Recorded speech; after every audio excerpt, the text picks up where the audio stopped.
ఈ నక్షత్రం కూడా అద్వితీయమైన శక్తి ఉంటుంది. ఉత్తరా నక్షత్రం అర్జున నక్షత్రము అని దీనికి పేరుంది. అంతేకాదు ఈ నక్షత్రానికి విశేషంగా అయ్యప్ప స్వామి వారు జన్మించిన నక్షత్రము. ఈ నక్షత్రంలో జన్మించిన వారు కాలజ్ఞానులవుతారు, విజ్ఞానులవుతారు, ఎంతో గొప్ప స్థానానికి ఎదిగే జ్ఞానం పుట్టుకతోనే వాళ్ళకి ప్రారంభమవుతాయి. కానీ ఆ జ్ఞానాన్ని బయటకు తీస్తేనే దాని గంధపు బయటపడుతుంది. అవును కదా? చెట్టు లోపల గంధం ఉంటే ప్రయోజనం లేదు. ఎప్పుడైతే ఆ గంధాన్ని వెలుగులోకి తెస్తామో, అంటే బయటికి తీస్తామో, అప్పుడే దాని సువాసన అన్ని చోట్ల కూడా విరజల్లుతుంది. అదే విధానంగా ఆ నక్షత్రంలో జన్మించిన వారు కూడా వాళ్ళు కష్టపడి ఆ ఒక శక్తిని బయటకు తీస్తే వాళ్ళ ప్రపంచానికి వెలుగునిచ్చే జ్ఞానం వాళ్ళల్లో ఉంటుంది. అటువంటి అద్భుతమైన శక్తి ఈ నక్షత్రం. మరియు ఈరోజు శనివారం. ఈరోజు మనమందరూ కూడా ఓం శాంతాయ నమః అనే నామాన్ని జపిద్దాం.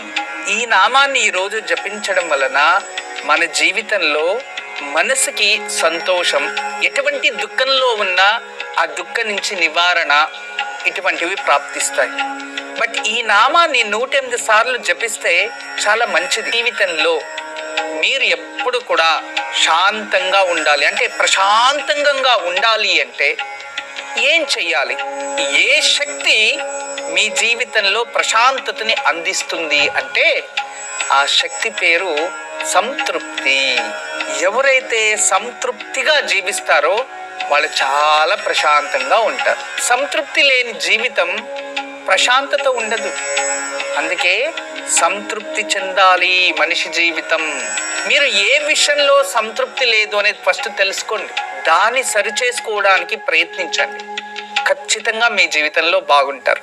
మనం ఏదైనా వస్తువులపైన, లేదో వ్యక్తులపైన, లేదో వ్యక్తిత్వం పైన, లేదో భగవంతుని పైన, గురువుల పైన, ఏదైనా కూడా మనము అధికంగా వాళ్ళపైన ప్రేమ పెంచుకోవడం, అటాచ్మెంట్ ఎక్కువగా పెట్టుకోవడం వలన కొన్నిసార్లు అసంతృప్తి సంఘటనలు కూడా జరుగుతూ ఉంటాయి జీవితంలో. అది కాలం అలా చేస్తూ ఉంటుంది. అయితే మీరందరూ తెలుసుకోవాలి. ఈ విషయం ఎందుకు తెలియచేస్తున్నానంటే, పిల్లల పట్ల, భార్య పట్ల, లేదో భర్త పట్ల మీకు అసంతృప్తి ఉంటే నిజంగా దానివల్ల అసంతృప్తి చెందకండి. ఎందుకంటే అది కర్మము అనే దాంట్లో వచ్చేస్తుంది భాగం. అది రుణానుబంధం, దాని నుంచి తప్పించుకోలేరు. కానీ కొన్ని విషయాలపైన, ఇప్పుడు వస్తు ప్రేమ అనుకోండి, మీరు ఏదో ఒక వస్తువు కొంటారు, కానీ దీనికన్నా అద్భుతమైన వస్తువు ఒకటి కొనుక్కోవాలి అన్నప్పుడు దీన్ని దూరం చేసుకుంటేనే అది కొనుక్కోగలరు. దీనిపైనే ప్రేమ పెంచుకుంటే ఇంకొక శక్తి రాదు. అదే విధానంగా ఎల్కేజీని మీరు ఎంత ప్రేమించినా మీరు యూకేజీకి వెళ్ళాలంటే దాన్ని వదులుకోవాలి. అలా మన జీవితంలో కూడా కొన్ని వదులుకుంటేనే మనం తృప్తి చెందగలము. వదులుకోకపోతే తృప్తి చెందలేము. మీ జీవితంలో ఏ దాన్ని వదులుకుంటే మీరు తృప్తి చెందుతారో, ఏ దాన్ని వదులుకుంటే మీరు ప్రశాంతంగా ఉంటారో, దయచేసి వాటిని వదులుకోవడానికి ప్రయత్నించండి. అప్పుడు మీరు సంతృప్తి అనేది మీకు ప్రాప్తిస్తుంది. అప్పుడు మనసు ప్రశాంతంగా ఉంటుంది అనేది నా ఒక మంచి మాట. ఈ మంచి మాటకి అనుసంధానంగా మరొక విషయం తెలియచేస్తా, వినండి. ఊర్లో ఒక యజమాని, ఒక గ్రామంలో ఆ యజమానికి తెలిసిన ఒక ఇల్లు ఉంటుంది. ఆ ఇంట్లో 2 పిల్లలు. ఆ కుటుంబంలో ఆ పెద్ద ఆయన, తల్లి వీళ్ళు చాలా సంవత్సరాల నుంచి ఇంట్లో పనిచేసుకుని ఉంటారు. చాలా వీళ్ళింటి కోసం కష్టపడి ఉంటారు. అయితే వాళ్ళకి ఏదైనా మంచిది చెయ్యాలి అని ఒక మంచి ఉద్దేశం ఉంటుంది అతనికి. అనుకోకుండా ఆ ఇంట్లో ఆ పెద్ద ఆయన, ఆ తల్లి చనిపోతారు. అరే, వాళ్ళ పిల్లలకి ఏదైనా మనం చెయ్యాలి అని అప్పుడప్పుడు వాళ్ళ ఇంటికి వెళ్ళి, మీరు సమయాన్ని వీలు చూసుకొని మా ఇంటికి రండి అని వెళ్ళి చెప్తూ ఉంటారు. వాళ్ళకి ఏదైనా కొంచెం ఆస్తి ఇద్దామని, ఏదైనా ఒక వృత్తిని కల్పిద్దామని. అప్పుడు అయ్యా ఈరోజు మేము రాలేము, మా ఇంటికి అతిథులు వచ్చారు అని పోస్ట్ పోన్ చేయడం. తర్వాత ఇంకొక రోజు అతను వెతుక్కొని వెళ్తారు. అయ్యా ఈరోజు మాకు దూరపు బంధువులు వచ్చారు మా ఇంటికి, నేను ఇప్పుడు రాలేను అని పోస్ట్ పోన్. అలా ఏదో ఒక కారణం చెప్పి వాళ్ళు తప్పించుకుంటూ ఉన్నారంటే అప్పుడు వాళ్ళకి మనం అవసరం లేదు అనేది అర్థం. మనం ఇక్కడ రావడం వాళ్ళకి ఇష్టం లేదు అని చెప్పి ఆయనే దూరంగా ఉండిపోతాడు. దానివల్ల ఏం జరిగింది? వాళ్ళకి నష్టం జరిగింది, ఇతను వాళ్ళకి చేయలేకపోయానే మంచిదేని అసంతృప్తితోనే ఇతను కూడా చనిపోయాడు. జీవితంలో కొన్నిటిని వదులుకున్నప్పుడే మనం తృప్తిగా బతుకుతాము అన్నప్పుడు వదులుకొనేయాలి. లేకపోతే తృప్తిగా మనం బతకలేం, ఆనందంగా ఉండలేం. ఇది స్నేహాలు కావచ్చు, ప్రేమ కావచ్చు, ఏ విషయంలో అయినా కొన్నిసార్లు మీ గౌరవాన్ని మీరు కాపాడుకోవాలి అంటే కొన్ని విషయాల నుంచి దూరంగా ఉండాలి. కొన్నిటిని కావాలి అని పడినప్పుడు అటువైపు నుంచి మనకి విరుద్ధమైన పదాలు, విరుద్ధమైన విధానంగా వాళ్ళు చేస్తూ ఉంటే వాళ్ళ నుంచి మీరు సంతోషంగా ఉండలేరు. అటువంటి సమయంలో మనం కొన్నిటిని వదులుకోవాల్సి వస్తుంది. అందుకే జీవితంలో ప్రశాంతంగా బతకాలి అంటే సంతృప్తి చెందాలి. సంతృప్తి చెందాలి అంటే అన్నిటిని స్వీకరించాలి. కొన్నిటిని వదులుకోవాల్సి వచ్చినప్పుడు వదులుకుంటేనే సంతృప్తి ప్రాప్తిస్తుంది. ఇక ఈరోజు శనివారం కదా, శాంతాయ నమః అనుకున్నాం. పూర్వంలో ఒక అద్వితీయమైన విద్వాంసుడు ఉంటాడు. శాపగ్రస్తం వల్ల చాలా కష్టాలు చిక్కేసుకునేసి ఇంకొక జన్మలో పేద కుటుంబంలో జన్మిస్తారు. మహాజ్ఞానం ఉంటుంది, బాగా చదువుకో ఉంటాడు పుణ్యఫలం వల్ల. కానీ అతనికి ఒక ఉద్యోగం ప్రాప్తించదు, ఏమి పని లేకుండా అయిపోతాడు, చాలా కష్టాల్లో ఉంటాడు. అప్పుడు ఏం చేయాలో తెలియకుండా ఎన్ని దేవతలు ఉంటారో అందరినీ పూజిస్తారు, అన్ని నదుల్లో స్నానం చేస్తారు, ఎవరు ఏమేమి చెప్తారో అవన్నీ కూడా ఆచరిస్తాడు. కానీ అతను తెలియకుండానే ఒకరోజు నల్ల మినుములని ఒకరికి దానంగా ఇస్తాడు. దానంగా ఇచ్చిన వెంటనే మరుసటి రోజు ఒక అతను వచ్చి, నీకు ఈ రోజు పని చెప్తాను, ఈ పని చెయ్యి అంటాడు. సరి అని వెళ్తాడు. ఆ రోజు కాస్త అతనికి భత్యం వస్తుంది. భత్యం అంటే ఆ రోజు కూలి. దాంతో తృప్తి చెందుతాడు. తర్వాత ఇంకొక రోజు అనుకోకుండా శనివారం అయి ఉంటుంది. ఇంకా కొన్ని అతను ఇంట్లో ఉన్న మినుములని అనుకోకుండా, ఇంకేం లేదు వాళ్ళ ఇంట్లో, ఆ మినుములని ఎవరో భిక్షాందేహిని వస్తే ఆ మినుములు దానం చేస్తాడు. తర్వాత మరుసటి రోజు అతనికి మళ్ళీ పని దొరికింది. అప్పుడు అతను గుర్తొస్తుంది, అరే నేను మినుములు ఇవ్వడం వల్ల నాకు ఇలా జరుగుతుంది అని చెప్పి ప్రతి శనివారం మినుములని దానం చేస్తూ మరియు విశేషంగా శని భగవంతునికి పూజించడం మొదలు పెడతాడు. అంటే నామం జపించడం, శనేశ్వరుని ఆరాధించడం మొదలు పెడితే అతని త్వరలోనే దారిద్రమంతా వెనుక జన్మ కర్మ నశిస్తూ ప్రశాంతమైన జీవితం మరియు ఉద్యోగం ప్రాప్తించి తదుపరి అతను వివాహితుడై తర్వాత కుటుంబాన్ని తల్లి తండ్రికి పోషించే మంచి వ్యక్తిగా మారుతాడు. అనగా ఎన్ని కష్టాలున్నా ఎన్ని కర్మలున్నా మన జీవితంలో ఉద్యోగము అదే విధానంగానే కుటుంబ పోషించే ఒక జవాబుదారీ మనకు కావాలి అంటే ఖచ్చితంగా మనం శనివారం మినుముల దానం ఇవ్వాలి, లేదో గారెలు తయారు చేసి ప్రసాదంగా పంచాలి, లేదో ఆంజనేయ స్వామికి దేవాలయంలో ఇటువంటివి పంచాలి, లేదో శనివారం శనికి ఆరాధించాలి. ఇలా చేస్తే మీ జీవితంలో సంతృప్తి అనేది ప్రాప్తిస్తుంది. ముందుగా అశ్విని మక మూలా నక్షత్రం వారికి విపత్తార, కాస్త జాగ్రత్తగా ఉండండి. ఎక్కడైనా ప్రయాణం చేసేటప్పుడు ఏదైనా ఎవరికైనా సహాయం చేయాలన్నా ఈరోజు మీకు ఆపదలు వస్తాయి, జాగ్రత్త వహించండి. ఇక భరణి పుబ్బ పూర్వాషాఢ వీరికి సంపద తార, ఏదైనా ఇన్వెస్ట్మెంట్ చేసినా అధికమైన లాభం మరియు మీరు ఏదైనా కొనుగోలు చేయాలంటే ఇటువంటి అద్భుతమైన పరిష్కారం మీరు చక్కగా ప్రయత్నించండి, సక్సెస్ అవుతుంది. ఇక కృతిక ఉత్తరాషాఢ జన్మతార, ఈరోజు ఆరోగ్య పట్ల కాస్త జాగ్రత్తగా వహించడం మంచిది. ఏది పడితే అది ఆహారం సేవించకండి, అయినంత వరకు జాగ్రత్త వహించండి. ఇక రోహిణి అస్త శ్రవణ నక్షత్రం వారికి పరమ మిత్రతార, ఈరోజు మీరు ఏ పని చేసినా మీకు అనుకూలంగా ఉంటుంది, శుభం జరుగుతుంది, మీరు అనుకోండి కష్టానికి తగినట్టుగా ప్రతిఫలం కూడా ప్రాప్తిస్తుంది.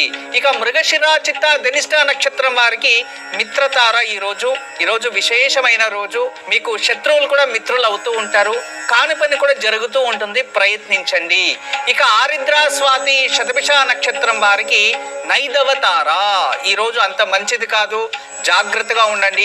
చిన్న విషయాలు పెద్దగా అయిపోతూ ఉంటాయి. ఎవరికో సహాయం చేయడానికి వెళ్ళి అది మీ నెత్తికే వస్తుంది. ఈరోజు ఏ పనులు చేసినా మీకు భవిష్యత్తులో మీకు ప్రమాదంగా మారుతుంది, కొంచెం ఆలోచించి నిర్ణయం తీసుకోవడం మంచిది. ఇక పునర్వసు విశాఖ పూర్వ భాద్రపద వీరికి సాధకతార, ఈరోజు కష్టపడితే సాయంత్రం లోపు మీరు అనుకున్నవన్నీ కూడా ఎటువంటి విఘ్నాలు లేకుండా జరుగుతాయి. కాస్త ఆలస్యంగా అవుతూ ఉంటుంది, ఏది అనుకున్నా మీరు సాధించగలరు. దీని వలన భవిష్యత్తులో మీకు పేరు ప్రతిష్ట గుర్తింపులు వస్తాయి. ఇక పుష్య అనురాధ ఉత్తర భాద్రపద ప్రత్యరితార, ప్రత్యక్తార. వీళ్ళకి కోపం ఎక్కువ, చిన్న చిన్న విషయాల్ని పెద్దగా చేసుకొనేస్తూ ఉంటారు. ఏదో తెలియని మనసుకి అసమాధానం. ఈరోజు ఎవరితో స్నేహం చేసినా వాళ్ళ వల్ల మీకు ప్రమాదాలు వస్తాయి, జాగ్రత్తగా ఉండండి. ఇక ఆశ్లేష, జ్యేష్ఠ, రేవతి నక్షత్రం క్షేమతార. ఈరోజు చాలా విశేషమైనది. మీరు క్షేమంగా ఉంటారు.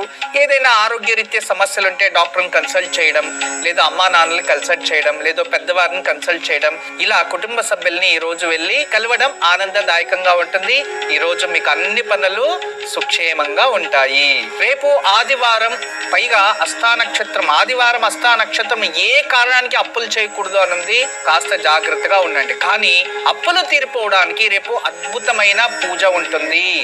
రేపు ఉదయాన్నే ఎవరైతే తలస్నానం చేసి గణపతి ముందు 2 నెయ్యి దీపాలు లేదా కొబ్బరి నూనెతో దీపాలు వెలిగించి గణపతికి అర్క పుష్పాలు అంటే జిల్లేడు పూలతో మాల చేసి గణపతికి సమర్పించుకుంటూ గణపతి రుణ విమోచక స్తోత్రాన్ని ఎవరైనా చదువుకుంటే త్వరగా అప్పుల బాధ నుంచి విముక్తి లభిస్తుంది.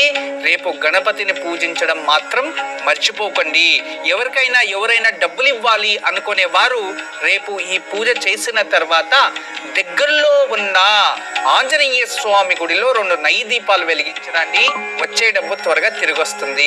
దివ్యమైన వాస్తు పరిష్కారం. చాలా మందికి ఇల్లు చాలా తృప్తిగా కడతారు. ఏదో విధానంగా అప్పు చేసో లేదో ఇంకో విధానంగా ఇల్లు కట్టేస్తారు. గృహప్రవేశం కూడా అయిపోతుంది. తర్వాత ఆ ఇల్లు అమ్ముకునే పరిస్థితులు ఎందుకు వస్తాయి అంటే ఆ స్థాన బలం కానీ ఆ క్షేత్ర బలం కానీ వాళ్ళపైన మంచి ప్రభావం వల్ల చూపిస్తూ ఉండవు. అంతేకాదు పిల్లలు మన మాట వినరు. ఇంటికి విరుద్ధంగా, తల్లిదండ్రులకు విరుద్ధంగా, కుటుంబంలోనే ఒకరిని చూస్తే ఒకరికి ద్వేషం పెరుగుతూ ఉంటుంది. ఎందుకు అంటే ఆగ్నేయ దిక్కు దోషం ఏదైనా ఉంటే, ఆగ్నేయ బునాదిలో ఏదైనా ఆ ఇంటికి నెగిటివ్ ఎనర్జీ ఉంటే దాని వలన ఇంట్లో ద్వేషాలు, కోపాలు పెరుగుతాయి. అటువంటి ఎనర్జీస్ ఏదైనా మీ ఇంట్లో కనబడుతూ ఉంటే వాస్తు దోషం అంటే రెడీ చేసుకోండి. అవ్వట్లేదు, మాకు వాస్తు అంతా చూడడానికి బాగానే ఉంది, అయినా ఈ సమస్యలు ఉన్నాయి అంటే దాన్ని చేంజ్ చేయడానికి ఆ ఇంట్లో ఒక చిన్న వాస్తు యంత్రం, ఒక మేకు కొట్టు తగిలించండి. దీని నుంచి రిలీజ్ అయ్యే కాస్మిక్ ఎనర్జీ మీపై ప్రభావం చూపిస్తుంది, ఇంటిపై ప్రభావం చూపిస్తుంది. అప్పుడు ప్రేమతో అందరూ అన్యోన్యంగా ఉండొచ్చు. ఈరోజు దివ్యమైన యోగక్షేమం. మీ పిల్లలు ఏదైనా చెడు ఆలోచనలో, చెడు బుద్ధితో వెళ్ళిపోతూ ఉంటే, మరియు వాళ్ళు మీ మాట వింటలేదు అనుకొని, లేదో ఇంట్లో ఏదో పిల్లల నుంచి గొడవలు జరుగుతున్నాయి, చక్కగా చదవట్లేదు అనేవారు ఈరోజు సాయంత్రం మినుములతో ఒక పిడికని బాగా ఉడకబెట్టి అన్నంలాగా తయారు చేసి దాన్ని ప్రమిద చేయాలి. లేదు అంటే మామూలు పాలు కలిపి మినపిండితో ప్రమిద ఒకటే చేయండి. 2 అవసరం లేదు, ఒకటి చేసి అందులోకి 3 రకాల నూనె వేయాలి. నువ్వుల నూనె వేయకూడదు, వేప నూనె వేయకూడదు. వేరే ఏ నూనె అయినా సరే మీరేం చేయొచ్చు అంటే నెయ్యి వేయచ్చు, కొబ్బరి నూనె వేయచ్చు. తర్వాత ఈ వంటకి ఉపయోగించే ఏదైనా గ్రౌండ్ నట్స్ ఆయిల్ ఇలాంటివి ఉపయోగించి 3 రకాల నూనె వేసి ఒక్కొక్కటి 2 ఒత్తులు వేసి 3 కాంతులు వచ్చేలా దీపం వెలిగించి దుర్గాదేవి ముందు పెట్టి, అమ్మా మా పిల్లలకి సద్బుద్ధిని ఇవ్వండి, చదివే దానిపైన జ్ఞానం ప్రాప్తించాలి తల్లి అని అలా మొక్కోండి. ఆ దీపాలు కొండెక్కిన తర్వాత దాన్ని తీసి ఇంటి బయట అంటే డస్ట్బిన్లోకి వేసేయండి. అంతే. దీన్ని ఆచరించండి. మీ పిల్లల్లో సద్గుణాలు పెంపొందాలి అని సంకల్పం చేయండి.